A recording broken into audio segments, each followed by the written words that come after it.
Polytechnic गुरु में आपका स्वागत है। एफएमएसएच और मॉस सब्जेक्ट के अंतर्गत आने वाले topic separation of solid mixture में स्क्रीनिंग के पिछले लेक्चर में हम लोगों ने आइडियल स्क्रीन और एक्चुअल स्क्रीन के बारे में बात की थी तथा आइडियल स्क्रीन और एक्चुअल स्क्रीन के डिफरेंस को अच्छे से समझ लिया था। आज के इस लेक्चर में हम मटेरियल वैलेंस ओवर स्क्रीन और स्क्रीन इफेक्टिवनेस के साथ साथ स्क्रीन एनालिसिस के बारे में बात करेंगे। मटेरियल वैलेंस करने के लिए एक्चुअल में क्या होता है, जब कोई भी फीड मिक्सचर जब अलग अलग फ्रैक्शंस में सेपरेट होता है तो उसके सारे फ्रैक्शंस को ऐड करके हम उसको फीड मिक्सचर के बराबर दिखा सकते हैं। तो इसी सिलसिले में मैंने क्या किया है, एक स्क्रीन का एग्जांपल लिया है जो कि कुछ इस तरह से है। यहां पर आप देख सकते हैं ये एक स्क्रीन है और इस स्क्रीन पर सॉलिड मिक्सचर फीड किया जा रहा है और ये फीड मिक्सचर ओवर साइज और अंडर साइज में सेपरेट हो रहा है। पिछले लेक्चर में मैंने आपको ओवर साइज, अंडर साइज और इंटरमीडिएट फ्रैक्शन के बारे में अच्छे से समझाया था। दोबारा से आप पिछले लेक्चर देख सकते हैं, वहां पर आपको ये क्लियर होगा। तो चलिए आगे बढ़ते हैं। फीड मिक्सचर का वो हिस्सा या फ्रैक्शन जो स्क्रीन के ऊपर रुका हुआ है आफ्टर सेपरेशन, वो ओवर साइज है और उसको मैंने ओ कह दिया है। और सेपरेशन होने के बाद में जो फ्रैक्शन स्क्रीनिंग के बाद नीचे गिरा है उसको मैंने अंडर साइज कह दिया है और यू कह दिया है। तो जब हम मटेरियल वैलेंस करेंगे तो हम ये देखते हैं कि यदि हम ओवर साइज मटेरियल और अंडर साइज मटेरियल को अगर जोड़ दें तो वो फीड मिक्सचर के बराबर हो जाएगा। कहने का मतलब है कि जितना वेट हमने फीड मिक्सचर में डाला है और जितना वेट ओवर साइज में स्क्रीन पर रुका हुआ है और जितना वेट अंडर साइज में स्क्रीन से नीचे गिरा है, इन तीनों का जब हम बैलेंस करेंगे तो हम ये देखेंगे कि ओवर साइज मटेरियल का weight plus under size material का वेट, ये टोटल वेट किसके बराबर होगा, फीड मिक्सचर के वेट के बराबर। ठीक है, तो आई थिंक ये क्लियर है आपको। तो अब हम क्या करेंगे कि जैसे कि माना फीड मिक्सचर में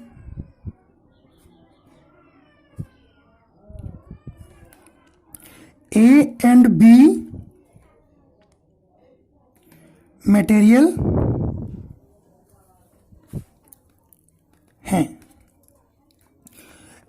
इसके लिए भी हम मास बैलेंस कर लेते हैं। जैसे कि जो एफ होगा वो क्या होगा, material A plus material B होगा। ठीक है, तो आप इसको ऐसे भी कह सकते हो कि जो मटेरियल ए है वो ओवर साइज है और जो मटेरियल बी है वो अंडर साइज है। ठीक है, तो हम क्या करेंगे कि मटेरियल ए के लिए हम कुछ एजम्पशंस मान लेंगे और इसी का ही बैलेंस करेंगे। जैसे कि इसका मास फ्लो रेट मान लेते हैं और इसी का ही फ्रैक्शंस फीड, ओवर साइज और अंडर साइज में मान लेते हैं। तो क्या मानेंगे, लेट एफ क्या है, ये मास flow rate of feed, mass flow rate of feed, ये किसमें, केजी पर आवर में। मतलब ये होगा कि एफ केजी एक आवर में स्क्रीन पर फीड किया जा रहा है। ठीक है, डी मान लेते हैं मास flow rate of over flow, ये भी केजी पर आवर में होगा, मतलब डी केजी एक आवर में स्क्रीन में ओवरफ्लो में जा रहा है। बी मान लेते हैं, ये है mass flow rate of underflow, KG per hour, मतलब बी केजी एक घंटे में स्क्रीन के अंडरफ्लो में जा रहा है। ठीक है, अब हम क्या करते हैं, जो मटेरियल ए है, इस मटेरियल ए के लिए हम इसके फ्रैक्शंस मान लेते हैं कि फीड में क्या है, ओवरफ्लो में क्या है और अंडरफ्लो में क्या है। चलिए ये मान लेते हैं, तो एक्स एफ मान लिया हमने, क्या, mass fraction of material A in feed. ठीक, जो एक्स डी है इसको हमने मान लिया mass fraction of material A in overflow. ठीक, ऐसे ही एक्स बी क्या है, mass fraction of material A in underflow. ठीक है, तो जो मटेरियल ए है उसका एक्स एफ फ्रैक्शन प्रेजेंट है कहां पर, फीड में, और मटेरियल ए का ही एक्स डी फ्रैक्शन प्रेजेंट है किसमें, ओवरफ्लो में। ठीक है, और एक्स बी फ्रैक्शन प्रेजेंट है किसमें, अंडरफ्लो में। ठीक है, ये मैंने एक्स डी एक्स बी इसलिए माना है क्योंकि यहां पर डी और बी मास फ्रैक्शंस मास फ्लो रेट मान रखे हैं ओवरफ्लो और अंडरफ्लो में, इसलिए मैंने सफिक्स में डी बी और एफ ले लिया है। ठीक है, इसमें कंफ्यूज ना हो। ठीक, तो अब हम क्या करते हैं कि मास फ्लो रेट के लिए मटेरियल बैलेंस करते हैं।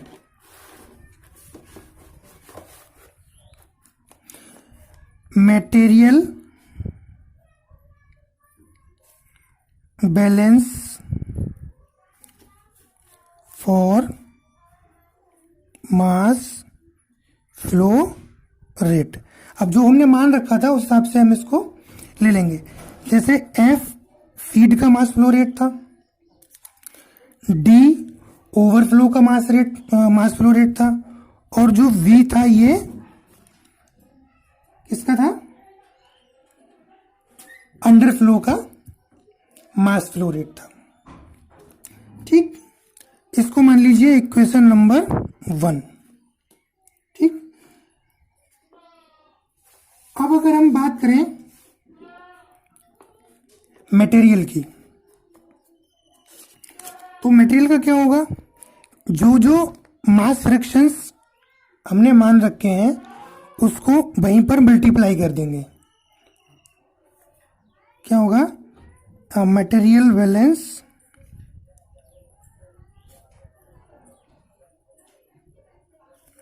बैलेंस फॉर मटेरियल ए के लिए सब कुछ माना था हमने। ठीक, तो जो ए का जो मास फ्रैक्शन फीड में प्रेजेंट था वो कितना था, एक्स एफ माना था हमने। तो यहां हम कह सकते हैं x F multiplied by F, और मटेरियल ए का जो मास फ्रैक्शन हमने ओवरफ्लो में माना था वो क्या था, एक्स डी था। तो X D multiplied by D plus X B हमने माना था अंडरफ्लो में, तो यहां पर हम क्या कर सकते हैं, एक्स बी इंटू बी। ठीक है, तो ये जो ए मटेरियल है इसके लिए भी टोटल मटेरियल बैलेंस हमें मिल गया है। इसको हम कह देते हैं इक्वेशन नंबर 2। ठीक, तो अब देखिए हम क्या करेंगे, इक्वेशन नंबर 1 से v की वैल्यू निकालेंगे। इक्वेशन 1 से b बराबर हमें क्या मिलेगा, f माइनस डी। ठीक है, और इसको हम इक्वेशन नंबर 2 में पुट कर देंगे। तो इक्वेशन नंबर 2 में जब पुट करेंगे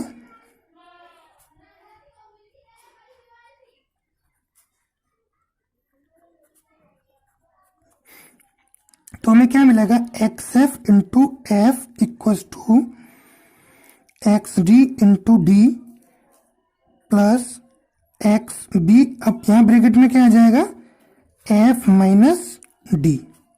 ठीक, इसको सेपरेट कर लीजिए।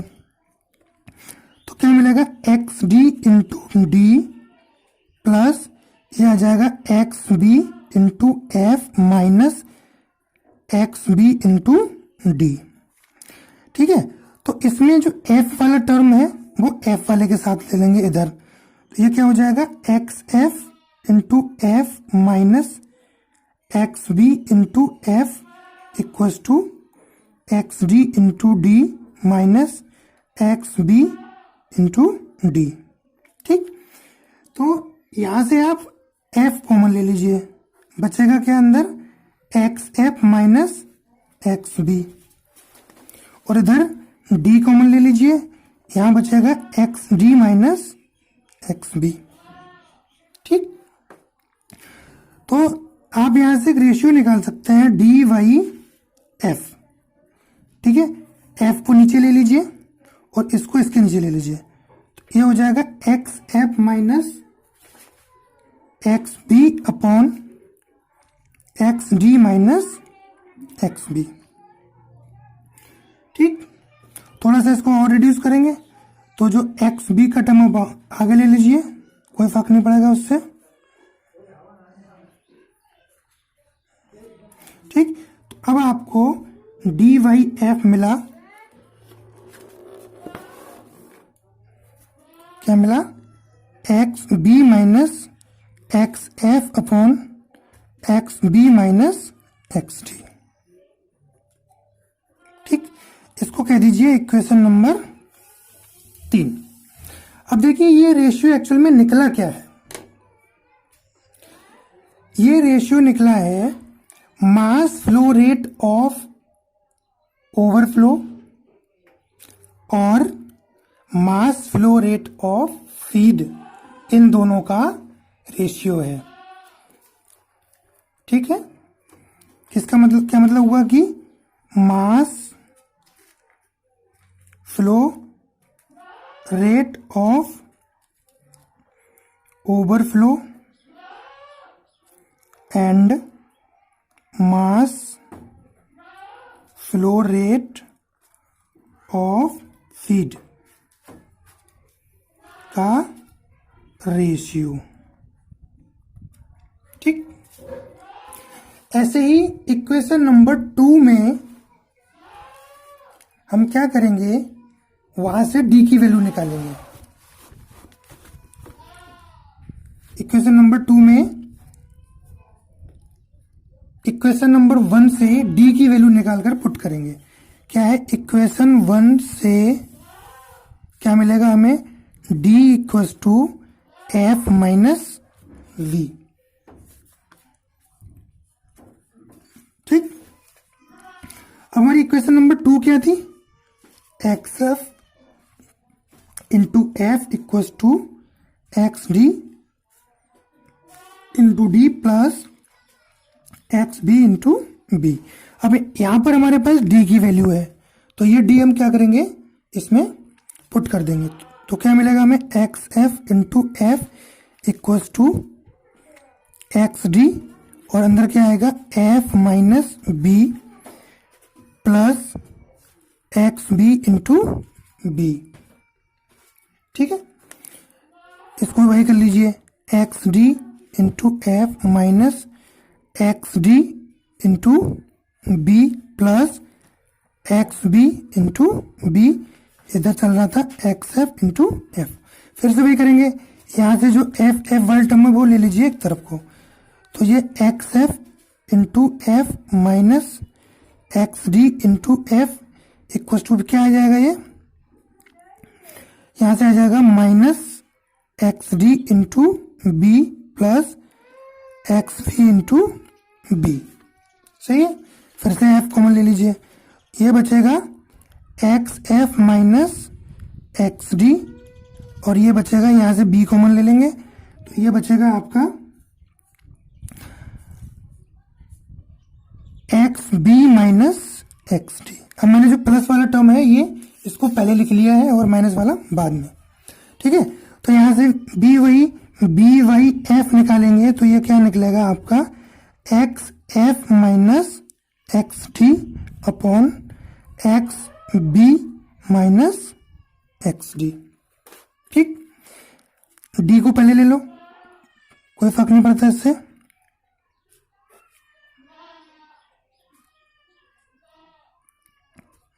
ठीक, तो अब हमें एक और रेशियो मिला है जो कि mass flow rate of underflow और mass flow rate of feed, इन दोनों का मिला है।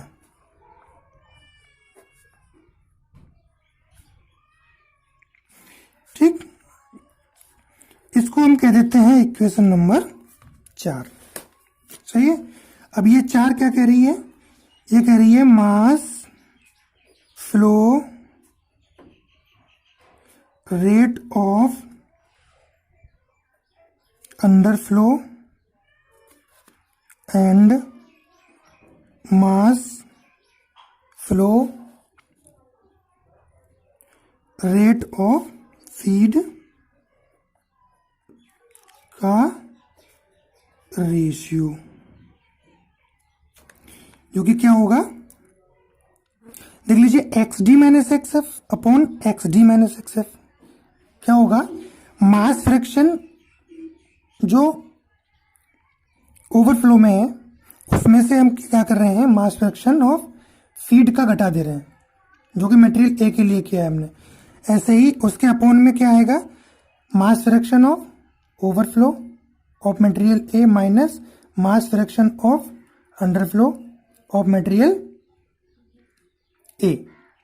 ठीक है, तो हमें ये दोनों इक्वेशन मिल गई हैं। ठीक है, तो जब आप मटेरियल बैलेंस करेंगे किसी भी स्क्रीन के लिए जिसमें कोई मटेरियल आप फीड कर रहे हो, तो वहां से हम दो इक्वेशन प्राप्त कर सकते हैं, जो कि इक्वेशन नंबर 3 है और इक्वेशन नंबर 4 है। ठीक, यहां तक आपको आई थिंक क्लियर है। अब हम बात करेंगे इफेक्टिवनेस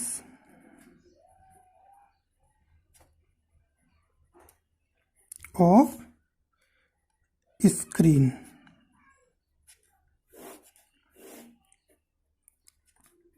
ठीक, जिस तरह से आप किसी भी मशीन, किसी भी इक्विपमेंट, किसी भी सेटअप की इफिशियंसी निकालते हो, मतलब वो काम करने में कितना इफिशियंट है, कितना इफिशियंटली वो काम करके हमें दे रहा है, ऐसे ही हम जो हमने स्क्रीन मानी हुई थी उसकी अगर इफेक्टिवनेस निकालें तो वो कैसे निकालेंगे। तो पहली बात तो ये होगा कि हमें इसको समझना पड़ेगा ये एक्चुअल में होती क्या है और एक्चुअल में ये कहना क्या चाहती है। तो सिंपल शब्दों में आप ये कह सकते हो कि effectiveness of screen is a measure of success of screen is closely separating undersize and oversize material. क्या लिखेंगे, the effectiveness of screen is a measure of success of screen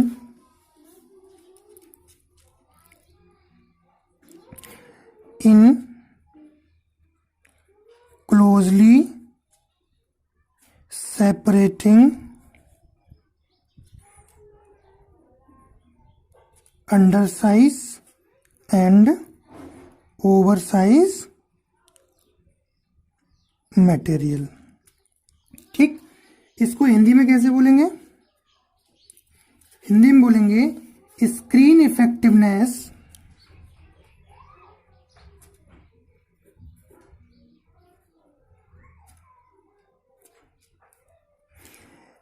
screen द्वारा फीड मटेरियल को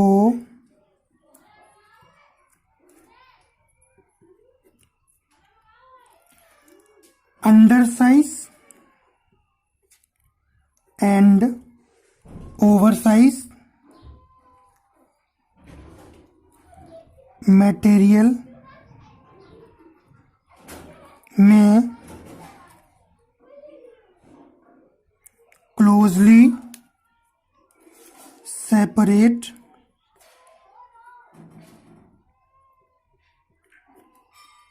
करने की सफलता का मापक है। ठीक है, मतलब कोई भी स्क्रीन अंडरसाइज और ओवरसाइज मटेरियल को कितना क्लोजली सेपरेट करने में सफल हो रही है। ठीक है, तो उसकी सफलता का जो मापक है वो कौन है? Screen effectiveness. ठीक है, क्या समझ में आया आपको?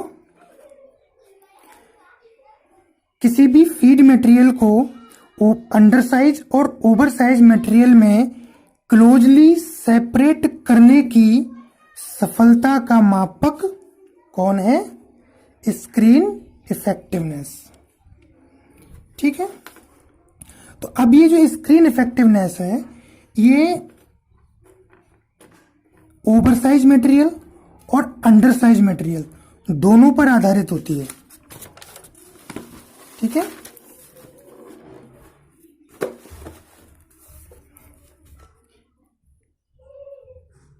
स्क्रीन इफेक्टिवनेस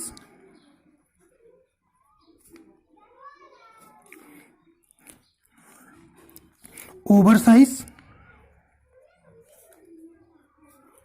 मटेरियल और दूसरा अंडरसाइज मटेरियल दोनों पर ही आधारित होती है। ठीक, तो जो ओवरसाइज मटेरियल पर आधारित इफेक्टिवनेस है उसको हम मान लेते हैं EA, मतलब ओवरसाइज मटेरियल पर आधारित स्क्रीन इफेक्टिवनेस। तो इसको हमने कह दिया, मान लिया क्या? EA मान लिया।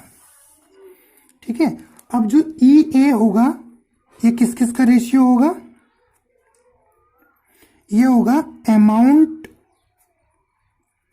ऑफ ओवरसाइज मटेरियल A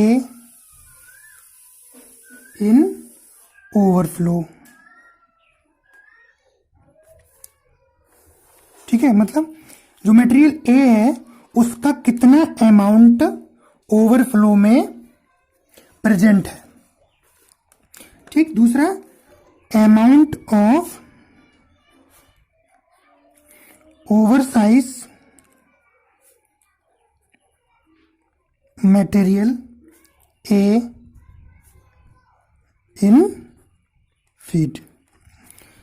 ठीक है, ओवरसाइज मटेरियल पर आधारित जो स्क्रीन इफेक्टिवनेस है उसको हमने EA कह दिया और ये भी जान लिया कि ये जो ओवरसाइज मटेरियल ए का अमाउंट ओवरफ्लो में प्रेजेंट है और मटेरियल ए का जो अमाउंट फीड में प्रेजेंट है, उन दोनों का ये क्या है, रेशियो है। ठीक है, उन दोनों का ये रेशियो है। तो अब देखिए अमाउंट कैसे ज्ञात करेंगे। आपने मास फ्रैक्शन माना था, किसमें, ओवरफ्लो में XD माना था मटेरियल ए का, ठीक है, और उसका मास फ्लो रेट कितना माना था, D माना था। तो ये तो हो गया टोटल अमाउंट जो कि ओवरफ्लो में प्रेजेंट है। ऐसे ही फीड में आपने XF माना था उसका मास फ्रैक्शन, और उसका मास फ्लो रेट कितना माना था, F फीड का। ठीक है, तो ये हो गया आपका EA। ठीक, इसको कह दीजिए आप इक्वेशन नंबर ए। ठीक, तो सिमिलरली अब हम क्या करेंगे, अंडर साइज मटेरियल पर आधारित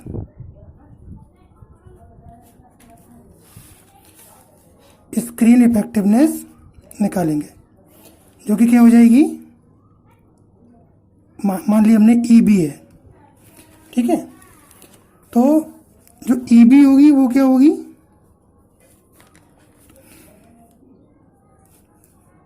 ये होगी amount of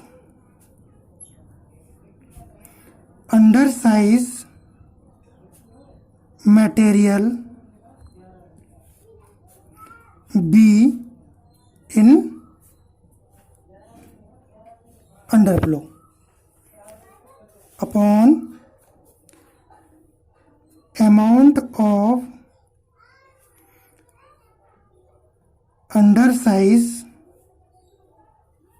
material in material B in feed। ठीक है, तो यहां से फ्रैक्शन क्या लगाएंगे, इसका जो EB बराबर होगी वो क्या होगी, B1 minus XB upon F1 minus XF।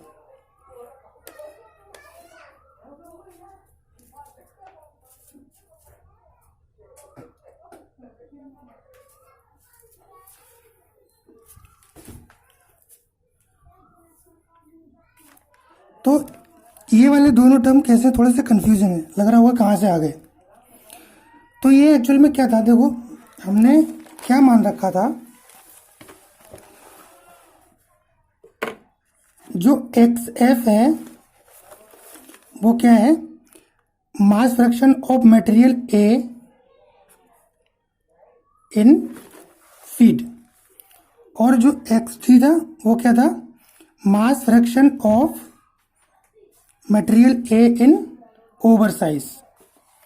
ऐसे ही जो XB था वो क्या था, mass fraction of material A in undersize. तो अगर जो नीचे अंडरसाइज आ रहा है इसका टोटल फ्रैक्शन अगर हम 1 मान लें, टोटल फ्रैक्शन हमेशा 1 ही होता है, 1 से ऊपर नहीं हो सकता। टोटल फ्रैक्शन इसको अगर 1 मान लें, क्योंकि इसमें मटेरियल AB है और मटेरियल B भी है, दोनों मटेरियल है इसमें। ठीक है, तो अगर हम मटेरियल B का मास फ्रैक्शन निकालें इन अंडर साइज, तो उसमें से हमें क्या करना पड़ेगा, मटेरियल A का मास फ्रैक्शन माइनस करना पड़ेगा। ठीक है, तो वही चीज़ सिमिलर हम यहाँ पे लेंगे कि अगर आपके पास जो XB है वो क्या था, mass fraction of material A in undersize, तो B के लिए क्या हो जाएगा, हमारे पास जो ओवरऑल फ्रैक्शन है वो कितना, 1 है, तो 1 माइनस एक्स बी। ठीक है, ये किसके लिए हो जाएगा? मटेरियल बी के लिए हो जाएगा। ठीक है, मैंने स्टार्टिंग में ही बताया था आपको कि हमने माना क्या था कि जो फीड है उसमें मटेरियल ए भी है और मटेरियल बी भी है। ठीक है, हमने ए के लिए सब कुछ मान लिया था, बी के लिए कुछ नहीं मानना था, तो इसलिए ये इस तरह से हमें निकालना पड़ा। ऐसे ही फीड बी में फीड में ये देखा जाए कि अंडर साइज मटेरियल कितना है। ठीक है, तो और उसमें भी मटेरियल बी कितना है अंडर साइज में। ठीक है, तो इसमें भी क्या करना पड़ेगा कि फीड में जो मास फ्रैक्शन ए का था उसको 1 में से माइनस करना पड़ेगा। ठीक है, तो वो हमारे पास था मटेरियल ए के लिए क्या था? एक्स एफ था। ठीक है, तो जब बी के लिए निकालेंगे तो क्या होगा? 1 माइनस एक्स एफ हो जाएगा। अब ये किसके लिए आ गया? For material B. ठीक है, इन फीड। ठीक, आई थिंक आपको ये अब क्लियर है। अब क्या करेंगे? ओवरऑल एफिशिएंसी निकालेंगे, ओवरऑल इफेक्टिवनेस। ठीक, ये क्या हो जाएगी? मान लिया इसको कि ये ई है। ठीक है, तो ई बराबर क्या हो जाएगी? इफेक्टिवनेस मटेरियल ए पे आधारित जो कि ओवर साइज में है, और इफेक्टिवनेस अंडर साइज पे आधारित। हमारे पास दोनों की इक्वेशन है, इसको हमने बोल दिया सी। ठीक है, अब सी में इक्वेशन नंबर ए और बी से वैल्यूज रख देंगे। ठीक है, तो जो ई ए था उसकी वैल्यू क्या थी? उसकी वैल्यू थी D X D upon F X F into E V की क्या आ रही है? B 1 minus X B upon F 1 minus X F. ठीक है, अब जब आपने मटेरियल बैलेंस किया था तो वहां पर डी वाई एफ और बी वाई एफ की वैल्यू निकाली थी। वहां से इसमें हम इन दोनों की वैल्यू पुट कर देंगे, तो क्या निकलेगा? देखो, जो डी वाई एफ था वो क्या था? X B minus X F upon F upon sorry X B minus X D. ठीक है, इनटू में क्या चल रहा है? X D upon X F. ठीक है, इनटू अब जो बी वाई एफ की वैल्यू थी वो क्या थी? X D minus X F upon X D minus X B. ठीक, और इधर क्या चल रहा है? 1 minus X B upon 1 minus X F. अब इसको बस क्या करना है? सिंप्लीफाई करना है।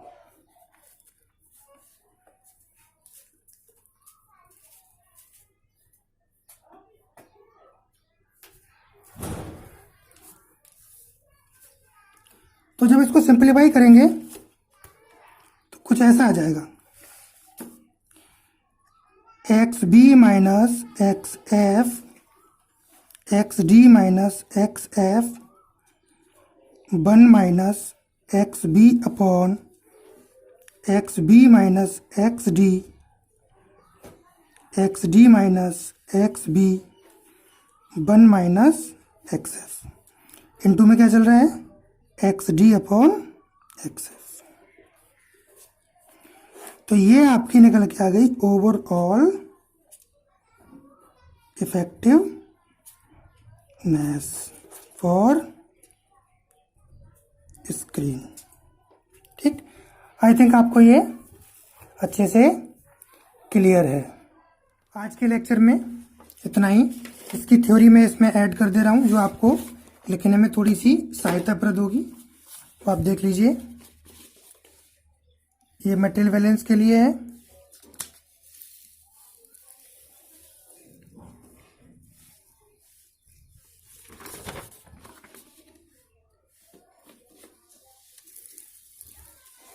अब इसको पॉज करके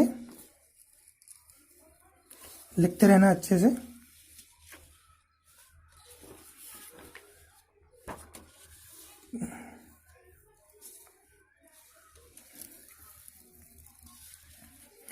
ठीक, इसको नोट कर लें। खुश रहें, मस्त रहें। मिलते हैं नेक्स्ट लेक्चर में, तब तक के लिए धन्यवाद।